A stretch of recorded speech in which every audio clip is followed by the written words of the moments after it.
കായംകുളം ചിറക്കടവം കിരാതമൂർത്തിക്കാവ് ചാമുണ്ഡി ദേവി ക്ഷേത്രത്തിലെ പ്രതിഷ്ഠാ വാർഷികവും മകയിരം തിരുനാൾ മഹോത്സവവും നടന്നു. നിരവധി ഭക്തജനങ്ങൾ പങ്കെടുത്തു. ചിറക്കടവം കിരാതമൂർത്തിക്കാവ് ചാമുണ്ഡി ദേവി ക്ഷേത്രത്തിലെ പ്രതിഷ്ഠാ വാർഷികവും മകയിരം തിരുനാൾ മഹോത്സവവും നടന്നു. ക്ഷേത്രതന്ത്രി ഗോവിന്ദൻ നമ്പൂതിരിയുടെയും ക്ഷേത്രമേൽശാന്തി പരമേശ്വരൻ നമ്പൂതിരിയുടെയും മുഖ്യ കാർമ്മികത്വത്തിലായിരുന്നു ചടങ്ങുകൾ. 2 ദിവസങ്ങളിലായി നടന്ന ഉത്സവ ചടങ്ങുകളിൽ വിളക്ക് കത്തിച്ച അഭിഷേകം, ഗണപതി ഹോമം, കാവിൽ നൂറും പാലും, നിറപറ സമർപ്പണം, മഞ്ഞൾപ്പാറ സമർപ്പണം, ആത്മീയ പ്രഭാഷണം, അന്നദാനം, വൈകിട്ട് ദീപാരാധന, സോപാന സംഗീതം, അത്താഴപൂജ, തുടർന്ന് തിരുവാതിരയും നടന്നു.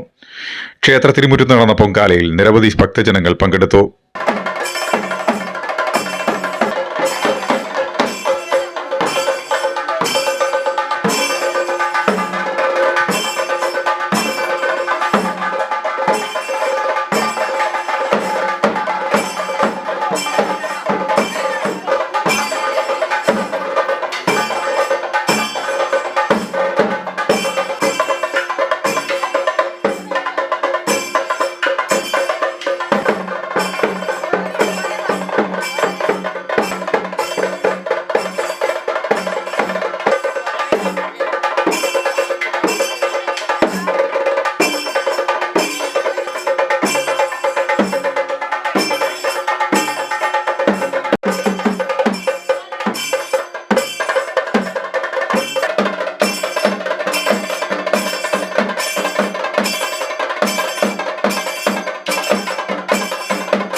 ഉത്സവ പരിപാടികൾക്ക് president Ramachandran Thundayyath, secretary Sunil Oraramparambal, treasurer Sivaraman Omallur, രക്ഷാധികാരി ആനന്ദൻ കടക്കാപ്പള്ളി തുടങ്ങിയവർ നേതൃത്വം നൽകി.